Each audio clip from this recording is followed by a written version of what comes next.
Greetings, YouTube! The Doctor is in. Dr. Urias Papers here, coming at you with another commentary for Dungeons and Dragons. And today we are going to be talking about another one of the subclasses from Forgotten Realms, Heroes of Faerun, and that is the Winter Walker Ranger subclass. So we're going to be giving this a grade. We are going to be looking at it in the context of the Ranger as you go up in levels with Ranger to see what you can combine it with in the Ranger class itself. We're going to be looking at one of my favorite species races in the game that I think goes well with this one. And then we'll be talking about some backgrounds to go along with this as well, and origin feats and things like that. So, lots to talk about, lots to go over. Stay tuned and don't go anywhere.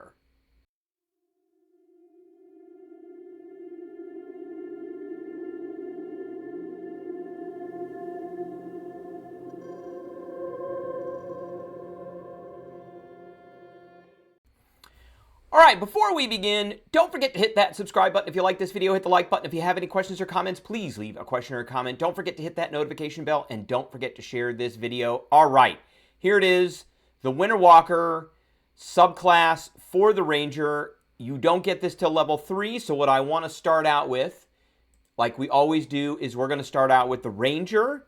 The Ranger it's a half-caster. It is a martial class. Primary abilities are Dex and Wisdom.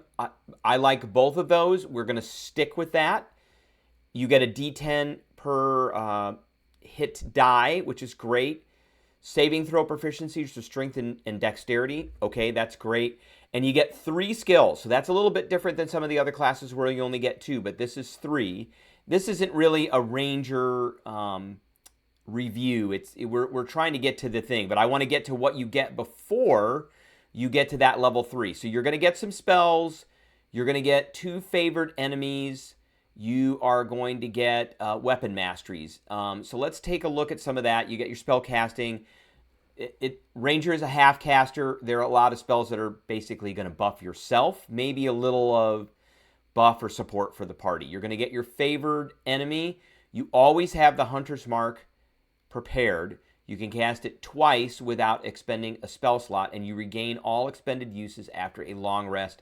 The number of times a day you can cast a spell without a spell slot increases when you reach your Ranger level. So this is a misnomer. It's not really favored enemies. It's the number of times you can cast Hunter's Mark without using a spell slot. I'm not sure I really like how they changed favored enemy from past editions, but they did. Okay. We get weapon masteries, which is great. I love weapon masteries. We get Deft Explorer. Not so sure about this one. You've been around. You know some extra languages, and you get expertise in a skill of your choice. And then you get a fighting style. So this is where you can make a ranged ranger, or you can take the druidic warrior. I would rather take the fighting style. So that said, now we're 3rd level, and we get into the subclass itself. We've got a choice of Beastmaster, Fey Wanderer, Gloomstalker, Hunter, and Winter Walker. Plus, there's some other ones that are legacy that you could bring in as well. So the idea behind the Winter Walker is you've spent most of your time up in the frozen north somewhere. They use Icewind Dale here as an example because this is Forgotten Realms. So this is a Heroes of Faerun, Heroes of Forgotten Realms, Faerun book. Thus, they're going to use Icewind Dale, but it could be the Land of the Black Ice and Greyhawk. It could be anything. It's usually the far north. So you're really good in kind of wintry, blizzard, icy conditions. So at level 3, you get Frigid Explorer. You get Biting Cold. Damage from your weapon attacks, Ranger spells, and Ranger features ignore resistance to cold. So you do have a couple of things that allow you to do some cold damage. They're not a lot, so this is not necessarily going to come into effect very much at all. It is basically a nothing burger. Then you yourself get frost resistance, which is important. Okay, that's a good one. That will probably happen quite a bit. And then you get polar strikes. When you hit a creature with an attack roll using a weapon, so that's any weapon, you can deal an extra D4 cold damage to the target, which can only take this damage once per turn. Okay. Not a big fan of the once per turn thing. If it's once per turn, then probably should be a D6 or a D8. At least a D6. And then it says when you reach Ranger level 11, this extra damage increases to a D6. That is nothing. That is 0. So this could be made a lot better. If it was a D4 every time you hit, that would be different. It's once per turn, which I think is stupid. And it's only a D4. It should be a D6 at least. You also get Hunter's Rhyme. Ice rhymes you and your prey, protecting you and hindering them when you cast Hunter's Mark. So remember, Hunter's Mark does an extra D6 damage, force damage, to the target whenever you hit it with an attack roll. And you have advantage on any wisdom save or any wisdom check, perception, or survival to find it. Okay, so once you put your Hunter's Mark, and then you can change the Hunter's Mark around when they go to 0. So, okay, what does that mean? It means you gain temporary hit points because you're being protected from it, equal to 1d10 plus your Ranger level. That can actually be a lot. So on average, at first level, that's going to be 6, maybe 7. But as you get into level 10, that's going to be 16 or 17. I mean, that's pretty good. Additionally, while a creature is marked by your Hunter's Mark, it cannot take the disengage action. So that's not going to come up very much.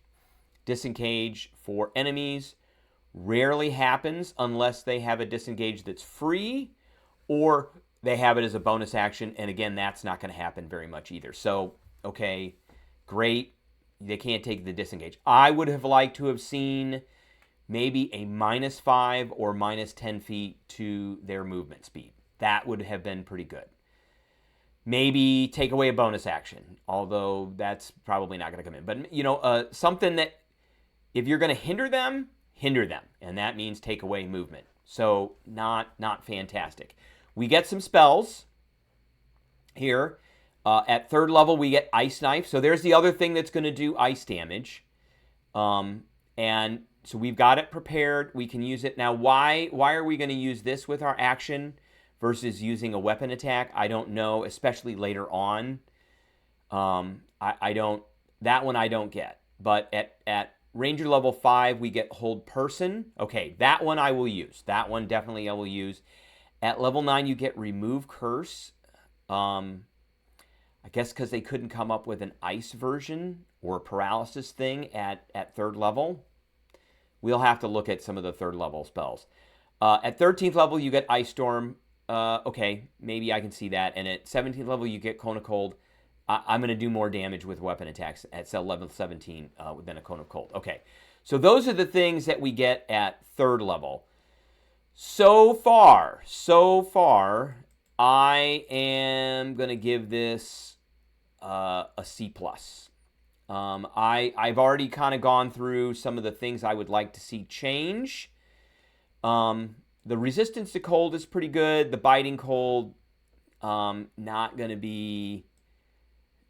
That's not going to happen very frequently, and the Polar Strikes could really use a bump. And the Hunter's Rhyme, the Disengage thing could really use a bump. Okay, so now we're going to go back to levels 4, 5, and 6 before we get our level 7 ability. We get our first feat or ability score improvement. Almost always take your feat at level 4. You get your extra attack. This is why you should not be using your your action to do spell attacks, because you're going to do so much more damage with this. At level 6, you get Roving, so your speed increases by 10 while you're not wearing heavy armor, which you shouldn't be. And you get a climb speed and a swim speed. That is massive. Okay, so back to the Winter Walker. At level 7, you get the Fortifying Soul. Your experience surviving harrowing environments allows you to bolster your allies in addition to yourself. So as a magic action, choose a number of creatures you can see equal to your wisdom modifier, which is going to be pretty high. It's going to be at least a +3. Each chosen creature regains hit points equal to 1d10 plus your Ranger level. Okay? That at this level is going to be around a 12 or 13, maybe 14. Let's say 12 to 14. And they have advantage on saving throws to avoid or end the frightened condition, which is really good for 1 hour. And then once you use this, you can't use it again for a long rest. So basically, you get one use of this. It's kind of a panic button for you to use that you would need because you're not really going to be using your action very much to do anything other than make the attack action. But this one you might use if you are in a pinch. All right, so then we go to levels 8, 9, and 10 with the Ranger. And at 8, we get another ability score improvement or a feat. At 9, we get expertise. Choose 2 of your skill proficiencies with which you lack expertise. You gain expertise in these. So Rangers get really good at skills. And that's going to be stealth. That's going to be perception. And it's probably going to be survival. Something like that. At 10th level, you get tireless. So temporary hit points. As a magic action, you can give yourself a number of temporary hit points equal to 1d8 plus your wisdom modifier. You can use this action a number of times equal to your wisdom modifier, which is going to be about a +3 at this point. And you regain all uses of this when you finish a long rest. And you get decreased exhaustion. Whenever you finish a short rest, your exhaustion level decreases by 1, which is great because exhaustion sucks. So now we have 2 different ways of getting temporary hit points. We've got our Hunter's Rhyme, which is going to happen a lot because we're going to be casting this quite a bit. That's when we cast it, not when we move it. And we've got our Fortifying Soul, which is going to heal. And now we've got our Ranger ability. And then at level 11, we get Chilling Retribution. When a creature hits you with an attack roll, you can take a reaction to force the creature to make a wisdom saving throw against your spell DC. On a failed save, they're stunned with a speed of 0. Oh, that's nasty. So the big one with stun is you automatically fail strength and dexterity saving throws. So wizards will have a lot of fun with that. And then, it's an advantage on attack rolls. They can't do any actions. They're incapacitated, and they have no movement speed. You can use this feature a number of times a day equal to your wisdom modifier, and you regain all uses when you finish a long rest. So here's what I'm going to say. That ability, because that is massive, moves this all the way up to a B. Overall, because that is a massively good thing that you can do 3 times per long rest. You just stun something, and it's a wisdom saving throw, which is that's great too. There's nothing wrong with wisdom saving throws. So then we don't get anything until level 15, so we've got levels 12, 13, and 14. So at level 12, we get another ability bump or a feat. At 13, we get Relentless Hunter. So we can't break concentration on a Hunter's Mark. I don't know why anything would target you to break that concentration. I guess it's just in case you get caught in like a area of effect spell or something like that. And then at level 14, we get Nature's Veil. You invoke Spirits of Nature to magically hide yourself. As a bonus action, you can give yourself the invisibility condition until the end of your next turn. You can use this feature a number of times equal to your wisdom, and you regain all features after a long rest. That's awesome. That's a good ability. I like that. It doesn't change my rating. And then at 15th level, we get our last subclass feature, which is Frozen Haunt. So when we cast our Hunter's Mark, we adopt a ghostly snowy form. This lasts until the spell ends, which is a long time. Hunter's Mark lasts an hour. And while you are in this form, you gain the following benefits. Once you use this feature, you can't use it again until you finish a long rest. Or you expend a 4th level spell slot, which you have 1 of. So you get Frozen Soul. You get immunity to cold damage, essentially for an hour. When you first adopt this form and at the start of each of your subsequent turns, each creature of your choice in a 15-foot emanation takes 2d4 cold damage. That's just okay. That's like 5 points of damage. So we've got our 3rd level ability now, Hunter's Polar Strikes. That at this point is going to do a d6. So we've got a d6 once per turn. And we've got 2d4 essentially once per turn. The big one is you're partially incorporeal. So you have immunity to the grappled, prone, and restrained conditions. You can move through creatures and objects as if they were difficult terrain, but you take 1d10 force damage if you end your turn inside a creature or an object. If the form ends while you are inside a creature object, you are shunted to the nearest unoccupied space. So this is not full incorporation, which means you don't have resistance to any damage. It's just immunity to grapple, prone, and restrained, which is nice. So those things are not going to affect you. You still, if you move through something and you move out of its reach, then you're going to be having some trouble. But you can move through creatures and objects. So I could move straight back through cover and then be completely concealed and not have any ability for anybody to target me or see me, which is awesome. So that actually is a very good defensive ability. Now, am I going to change? No. So I'm going to end up, solely because of this stunned, going from a C+ to a B. I like this, but it's a B, and it's not a B until 11th level. Before 11th level, it's essentially a C. Rangers still are not great. They're not awesome, but this one's okay.